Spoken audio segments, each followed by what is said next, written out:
Amigos de Noticias de Hoy, sean bienvenidos una vez más a nuestra emisión de las noticias de hoy en Estados Unidos, 18 de septiembre del 2019. Si nuestro contenido te parece de tu agrado, te invitamos cordialmente a que te suscribas a este canal y que nos apoyes compartiendo este video. No te olvides de dejarnos tu opinión en la caja de comentarios. Sin más vueltas, comenzamos. El ex asesor de Trump obedece a la Casa Blanca en el interrogatorio de los demócratas. El que fuera jefe de la campaña presidencial de Donald Trump, Cory Lewandowski, esquivó las preguntas de varios congresistas demócratas sobre la posible obstrucción a la justicia por parte del mandatario. Esto se realizó ante un comité, el cual se plantea abrir un juicio político contra el presidente Donald Trump. Él fue el primer testigo durante la investigación del fiscal Robert Mueller, que testifica públicamente en el Congreso de los Estados Unidos. Dejó claro desde el inicio de la audiencia que no planeaba hacer grandes revelaciones. Lewandowski aparece mencionado 128 veces en el informe de Mueller, incluidas 98 instancias en la sección que trata de la supuesta obstrucción de la justicia. En su declaración inicial ante el comité, él afirmó que no recordaba haber tenido jamás alguna conversación con entidades extranjeras, ni mucho menos con alguien que llegara a ofrecer ayuda para poder manipular el resultado de las elecciones. La Casa Blanca me ha instruido para no revelar el contenido de ninguna conversación con el presidente y con sus asesores. Esto con el fin de proteger la confidencialidad del Poder Ejecutivo.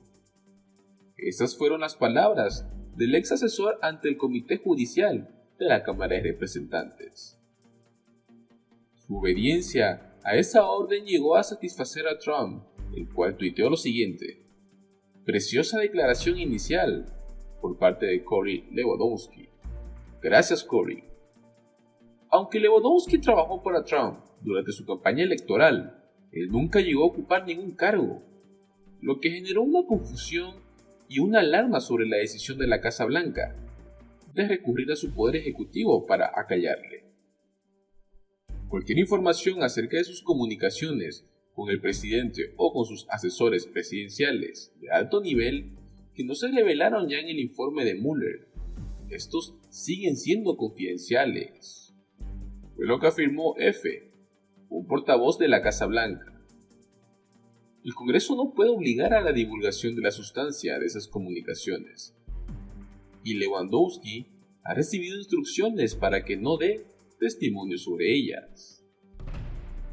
Otros dos ex asesores de la Casa Blanca, Rick Dearborn y Rob Porter, decidieron no comparecer ante los legisladores en cumplimiento de las órdenes que les dio la Casa Blanca. El presidente del Comité Judicial, el demócrata Jerry Nadler, dijo en una declaración que si Trump persevera en este encubrimiento mientras el comité considera que se recomendará un juicio político, terminará desbaratando la separación de poderes que se establecieron en los próceres. Hay que llamar a las cosas por lo que son, fue lo que declaró Nadler en el comienzo de la audiencia. Esto es un encubrimiento absoluto por parte de la Casa Blanca, y está intentando promover una teoría novedosa y peligrosa: el privilegio del amiguismo. Por su parte, el representante Doug Collins, republicano de rango alto, más que el comité judicial, describió en la audiencia como una repetición de lo que ya fue expuesto por Mueller. "No sé para qué hacemos esto. Tal vez porque nos gusta el show. Y el show continuará hoy". Entre otras noticias, Donald Trump afirmó lo siguiente: "¿A quién amas más? ¿A tu país o a los latinos?". El presidente Donald Trump, que buscaba poner a Nuevo México en juego de cara a las elecciones de 2020, este día lunes trató de ganarse a los votantes hispanos en un mitin de campaña. El discurso del presidente a los votantes hispanos pareció aislarlos del resto del electorado, incluso aún más por el lema coreado por la multitud de manifestantes, los cuales avisaban lo siguiente: amamos a nuestros hispanos, e incluyó una afirmación de que tenían una mayor comprensión de la fuente del problema de las drogas que el resto de los estadounidenses. También en cierto momento, Trump se preguntó cómo Steve Cortes, un colaborador de CNN, podría llegar a ser hispano, aunque según él parecía tener ascendencia del norte de Europa. Es hispano, pero nunca me percaté porque luce más WASP que yo, fue lo que afirmó Trump sobre Cortes, quien se encontraba dentro del público. WASP son las siglas que se refieren a anglosajón, protestante y blanco, en general los estadounidenses promedios. Desde el escenario, Trump le preguntó a Cortés: ¿qué te gusta más, el país o los hispanos? Cortés pareció decir el país, a lo que Trump respondió: no sé, puede que yo me vaya por los hispanos.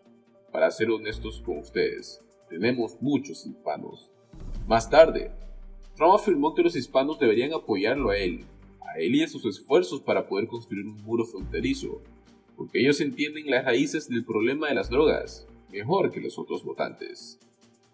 En el medio de la crisis con las drogas en Estados Unidos, esto es algo que los hispanos saben mejor que nadie. La gente afirmaba lo siguiente: oh, a los hispanos no les gustará un muro, y yo dije, creo que les va a encantar, fue lo que afirmó Trump. No les gustaría la seguridad fronteriza, yo creo que les va a encantar, ¿saben por qué? Porque lo entienden mejor que las otras personas, porque en el centro de esta crisis están las drogas que están entrando, y ellos entienden cuando otras personas no. Nadie ama más a los hispanos que yo, fue lo que afirmó Trump a la multitud. Los letreros rojos, blancos y verdes de Latinos por Trump cubrían a la multitud, esto con una instrucción para enviar un mensaje de texto diciendo: vamos, al número de la campaña. La población de Nuevo México es casi un 50% hispana, según la oficina del censo. Con el viaje de este lunes por la noche a Nuevo México, Trump se pone en función de la campaña 2020, para la que hace la apuesta arriesgada de que podría recuperar un estado, el cual perdió por 8 puntos, y donde el año pasado los republicanos sufrieron derrotas significativas en las elecciones de mitad de periodo. ¿Cómo he perdido Nuevo México? Explíquenme eso, por favor, fue lo que preguntó Trump a la multitud mientras promocionaba su apoyo de los hispanos. La calificación de desaprobación de Trump entre los hispanos fue del 79% en una encuesta del Centro de Investigación Pew del mes pasado. Los estrategas republicanos de la campaña reconocen que el presidente, ganador de un puñado de estados decisivos para llegar a la Casa Blanca, necesita trabajar en un plan de respaldo para el 2020, ganándose a los votantes en los estados que perdió en el año 2016, lo cual constituiría una póliza de seguro si es que los estados donde la votación suele ser reñida cambian a favor de su oponente demócrata. Por ello, la campaña busca que estados como Nuevo México, New Hampshire, Nevada y Minnesota puedan compensar la diferencia con el tiempo y el dinero extra que tienen. Mientras los demócratas luchan por determinar quién será su candidato, ganar esos 3 estados, por ejemplo, compensaría la pérdida de Wisconsin, donde las encuestas muestran que Trump se está quedando muy atrás. Durante su presidencia, Donald Trump rara vez ha viajado a estados que no ganó, aunque eso ha comenzado a cambiar. El presidente realizó una manifestación en agosto en New Hampshire, donde afirmó sin pruebas que habría ganado allí, si es que no se hubiera ido por una supuesta votación ilegal en el estado. Se trata de una estrategia que busca convertir en terreno difícil para sus oponentes un estado donde la votación suele ser reñida. Por ejemplo, Nuevo México, con 5 votos del colegio electoral, no ha respaldado a los republicanos para la presidencia desde el año 2004, cuando el entonces presidente George Bush superó por poco a John Kerry. Y los republicanos sufrieron pérdidas significativas en otros 3 estados que comparten una frontera con México: California, Texas y Arizona. cuando Trump convirtió a una caravana de migrantes que venía de México en una pieza central de sus argumentos finales para las elecciones de mitad del periodo. Aún así, el gerente de la campaña, Brad Parscale, sostuvo antes de la visita del presidente que las políticas de la administración en temas como la inmigración y el comercio estaban hallando un eco con los residentes de este estado. Afirmó que la campaña tenía datos que sugerían fortaleza en Nuevo México y el apoyo de los latinos.